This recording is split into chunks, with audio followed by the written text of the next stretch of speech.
하나님 말씀은 다니엘 9장 20절에서 27절까지 말씀입니다. 다니엘 9장 20절에서 27절, 구약성경 1250페이지에 있습니다. 구약성경 1250페이지 다니엘 9장 20절에서 27절까지 우리 다 같이 읽겠습니다. 시작. 내가 이같이 말하여 기도하며 내 죄와 내 백성 이스라엘의 죄를 자복하고 내 하나님의 거룩한 산을 위하여 내 하나님 여호와 앞에 간구할 때, 곧 내가 기도할 때 이전에 환상 중에 본 그 사람 가브리엘이 빨리 날아서 저녁 제사를 드릴 때 즈음에 내게 이르더니, 내게 가르치며 내게 말하여 이르되, 다니엘아, 내가 이제 내게 지혜와 총명을 주려고 왔느니라. 곧 내가 기도를 시작할 즈음에 명령이 내렸으므로 이제 내게 알리러 왔느니라. 너는 크게 은총을 입은 자라. 그런즉 너는 이 일을 생각하고 그 환상을 깨달을지니라. 내 백성과 내 거룩한 성을 위하여 일은 이래를 기한으로 정하였나니, 허물이 그치며 죄가 끝나며 죄악이 용서되며 영원한 의가 드러나며 환상과 예언이 응하며 또 지극히 거룩한 이가 기름 부음을 받으리라. 그러므로 너는 깨달아 알지니라. 예루살렘을 중건하라는 영이 날 때부터 기름 부음을 받은 자 곧 왕이 일어나기까지 7이레와 62이레가 지날 것이요, 그 곤란한 동안에 성이 중건되어 광장과 거리가 세워질 것이며 62이레 후에 기름 부음을 받은 자가 끊어져 없어질 것이며, 장차 한 왕의 백성이 와서 그 성읍과 성소를 무너뜨리려니와 그의 마지막은 홍수에 휩쓸림 같을 것이며 또 끝까지 전쟁이 있으리니 황폐할 것이 작정되었느니라. 그가 장차 많은 사람들과 더불어 한 이레 동안의 언약을 굳게 맺고 그가 그 이레의 절반의 제사와 예물을 금지할 것이며 또 포악하여 가증한 것이 날개를 의지하여 설 것이며 또 이미 정한 종말까지 진노가 황폐하게 하는 자에게 쏟아지리라 하였느니라 하니라. 아멘. 할렐루야. 아멘. 우리가 행축하는 동안에 어떻게 인사한다고 그랬죠? 전도하면 형통합니다. 예, 저하고 같이 하이파이브 할까요? 전도하면 형통합니다. 할렐루야. 아멘. 네, 전도해서 형통의 은혜를 누리시기를 바랍니다. 오늘은 이 다니엘 9장 20절에서 27절을 본문으로 기도의 응답이라는 제목의 말씀으로 함께 은혜를 나누고자 합니다. 어느 미국 기자가 취재차 예루살렘에 갔다고 합니다. 예루살렘에 갔는데 그곳에서 한 노인을 주목하게 되었대요. 그 한 노인이 예루살렘에 기자가 예루살렘에 머물고 있는 동안에 하루도 빠지지 않고 그 통곡의 벽이라고 들어보셨죠? 저도 가보진 못했는데 예루살렘 서쪽에, 성전 서쪽에 통곡의 벽이라는 곳이 있답니다. 거기에 많이 이제 가셔서 기도를 많이 하신대요. 그래서 그 노인도 이제 신실하게 정말 경건하게 존경스럽게 그 통곡의 벽에서 하루도 빠지지 않고 기도를 했다는 겁니다. 그래서 그 기자가 도대체 어떤 마음으로 그렇게 기도를 하실까 궁금해서 물어봤대요. 참으로 신실하게 통곡의 벽 앞에서 기도하셨는데 기도하실 때 심정이 어떻습니까? 하니까 이 노인이 이렇게 대답하더랍니다. 벽에다 대고 말하는 것 같습니다. 그러니까 벽에다 대고 말하는 것, 통곡의 벽에다, 물론 벽이죠. 벽은 벽인데 이제 하나님이 좀 응답해 주셨으면 하는 간절한 마음으로 기도를 하는데 어떠한 응답도 없고 또 아무리 기도를 해도 평화가 오지도 않고 또 반복적으로 기도하지만 어떤 변화도 일어나지 않는 그런 현실 때문에 또는 일방적으로 혼자 말하는 것 같은 그런 답답함 때문에 그렇게 대답을 한 것 같습니다. 우리도 기도할 때 그런 경험들 있지 않습니까? 너무 답답할 때. 그런데 이렇게 기도하면서 하나님의 응답이 없어서 답답한 우리로서는 사실 다니엘이 정말 부럽습니다. 우리가 잘 아는 것처럼 다니엘은 기도의 사람이잖아요. 기도할 때 정말 많은 응답을 받은 사람입니다. 그런데 다니엘이 받은 기도의 응답은 사실 보편적인 기도의 응답은 아닙니다. 굉장히 특별한 경우고 특별한 응답입니다. 그래서 오늘 저는 다니엘의 기도를 보면서 어떻게 다니엘이 이렇게 기도의 응답을 받았을까 보다 도대체 응답이란 무엇일까? 응답이란 무엇일까를 함께 고민해 봤으면 좋겠습니다. 다니엘은 금식하면서 하나님께 기도를 드렸습니다. 다니엘이 했던 기도는 회개의 기도입니다. 현실적으로 너무 답답했기 때문이죠. 바벨론에서의 포로 생활을 마친 후에도 여전히 계속되어야 될 고난의 시간들을 환상을 통해서 보았기 때문입니다. 다니엘의 마음속에 가장 절실하게 들었던 생각은 이 일이 언제까지 계속되어야 합니까? 이거예요. 이게 도대체 언제까지 계속되어야 됩니까? 그래서 하나님 앞에 죄를 회개하며 그분의 품을 찾았습니다. 그렇게 기도하는데 저녁 즈음에 천사가 나타났습니다. 우리들로서는 정말 부러운 장면 아닙니까? 우리가 기도할 때 정말 천사가 내려오진 않더라도 하늘이 열리면서 빛이 쫙 비치면서 하나님의 목소리가 들린다든지 뭔가 우리가 기도하는 응답이 그렇게 막 쫙 내려온다면 얼마나 부럽겠습니까?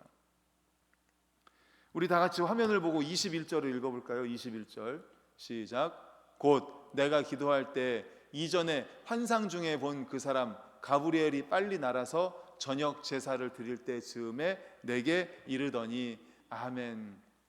기도할 때 가브리엘이 빨리 날아서 저녁 제사 드릴 때 내게 이르렀다 이렇게 말합니다. 그러니까 다니엘의 기도에 하나님의 응답이 지체되지 않았음을 보여주고 있는 거죠. 빨리 날아왔다는 거잖아요. 빨리 응답을 하나님께서 빨리 가라 이렇게 했다는 거잖아요. 또 이어서 23절을 읽어볼까요? 시작. 곧 내가 기도를 시작할 즈음에 명령이 내렸으므로 이제 내게 알리러 왔느니라. 너는 크게 은총을 입은 자라. 그런즉 너는 이 일을 생각하고 그 환상을 깨달을지니라. 아멘. 내가 기도를 시작할 즈음에 명령이 내렸다. 그러니까 하나님께서 이제 다니엘이 기도를 시작할 때에 응답을 하셨다는 거예요. 그런데 다니엘이 지금 무슨 기도를 했습니까? 그는 예루살렘의 빠른 회복을 위해서 기도한 게 아닙니다. 더 이상 하나님의 백성이 고난당하지 않게 해달라고 기도한 것도 아닙니다. 그는 앞으로 계속될 고난의 현실에 답답해하면서 하나님께 회개의 기도를 드렸을 뿐입니다. 답답하긴 했지만 그날이 언제인지 꼭 알고 싶어서 날짜를 가르쳐달라고 기도한 것도 아닙니다.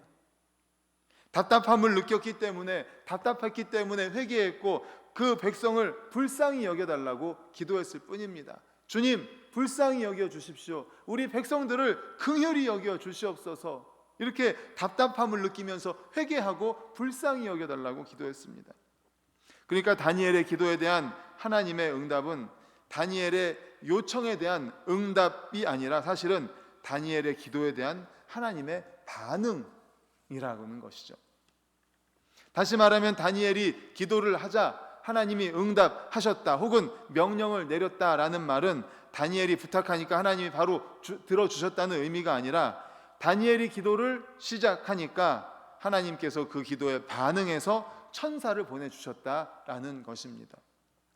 우리 22절을 이어서 화면을 보고 읽겠습니다. 시작. 내게 가르치며 내게 말하여 이르되 다니엘아 내가 이제 내게 지혜와 총명을 주려고 왔느니라. 아멘. 지혜와 총명을 주려고 왔다라는 거예요. 다니엘에게 하나님의 뜻과 마음에 대한 깨달음을 주기 위해서, 달리 말하면 낙심한 다니엘을 위로하기 위해서 하나님께서는 천사를 보내주신 것입니다. 다니엘의 기도에 대한 응답이 소원 성취가 아니라 하나님의 반응을 의미한다면 이것은 아주 다른 말인 셈이죠.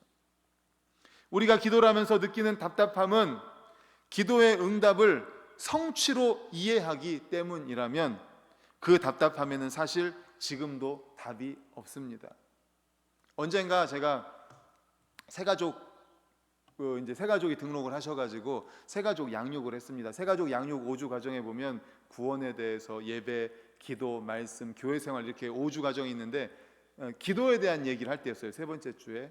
근데 새가족 중에 한 분이 저한테 기도에 대한 걸 물어보면서 목사님은 그러면 기도하셨을 때 응답 많이 받으셨겠네요. 그래서 제가 아니요.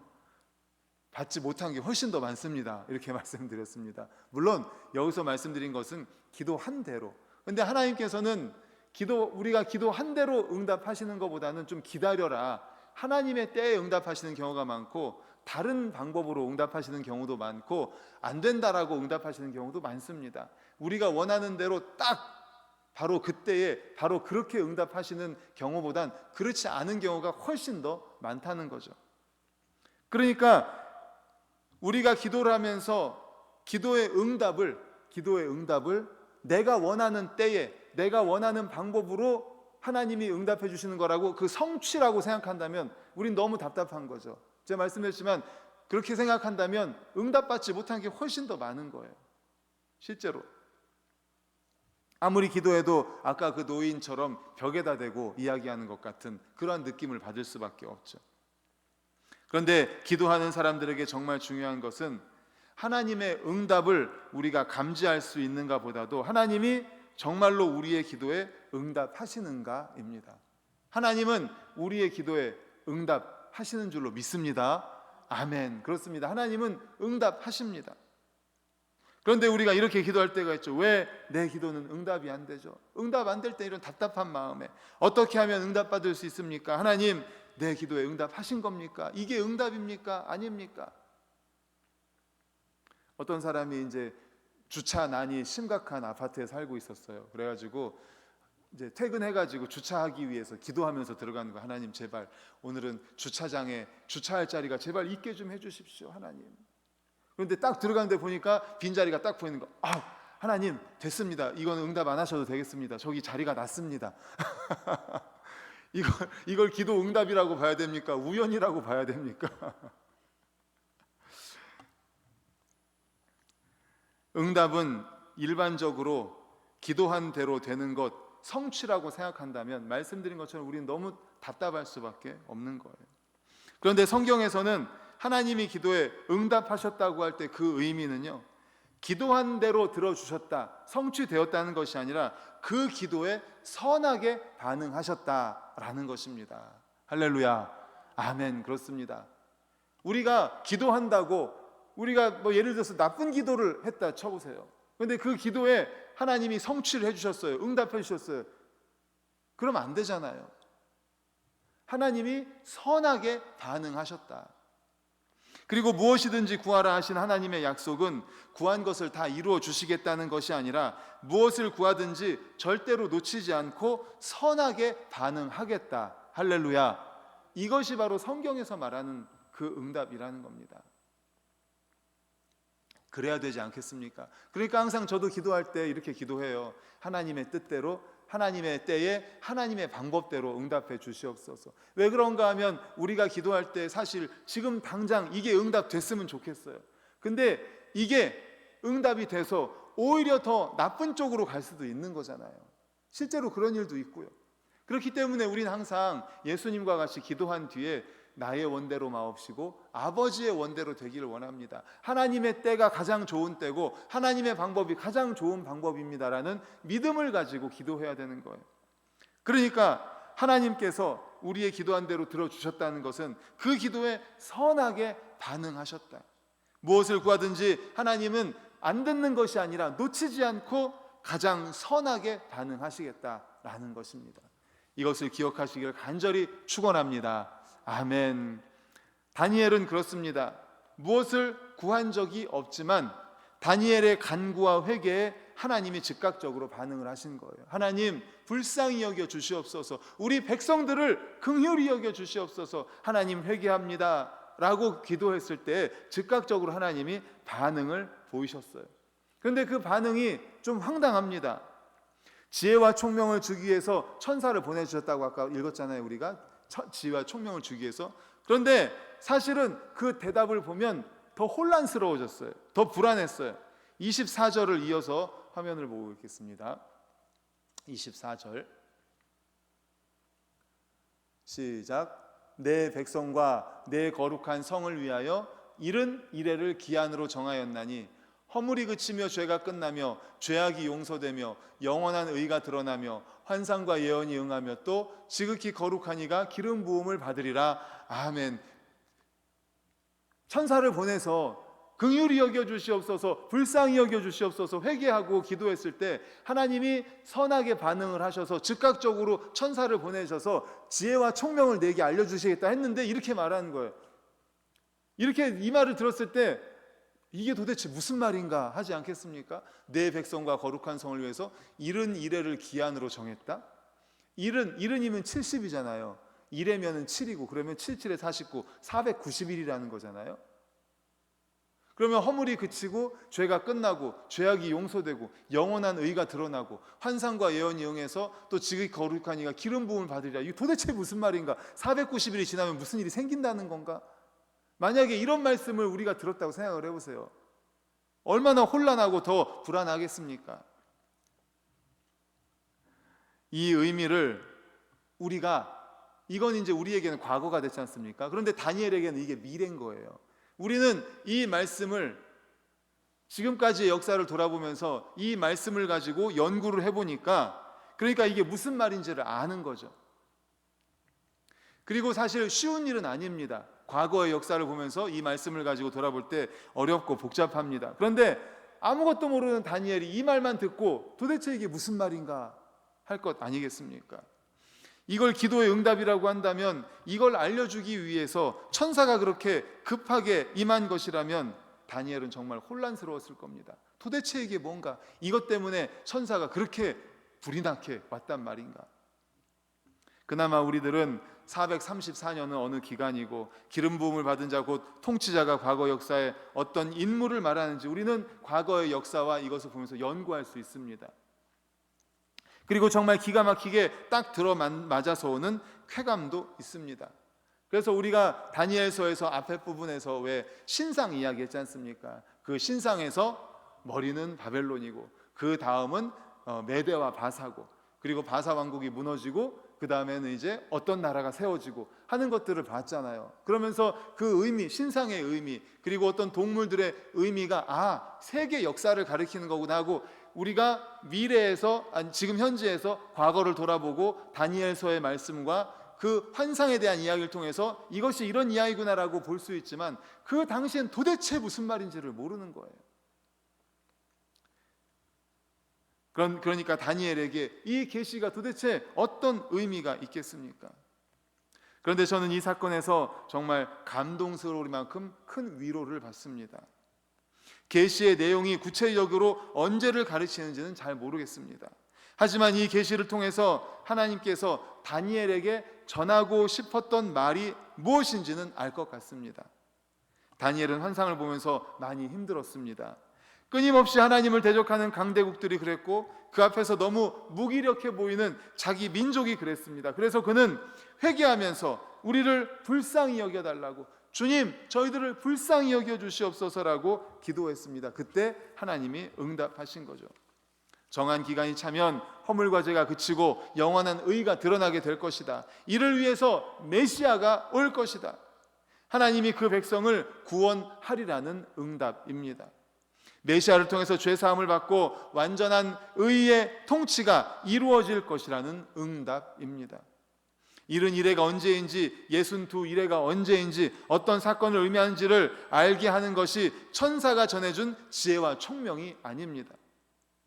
이 혼란과 곤란 가운데 반드시 하나님의 나라가 이루어지고 그의 백성이 회복될 것임을 깨달아 알게 한 것, 바로 이것이 하나님께서 주신 지혜와 총명인 줄로 믿습니다.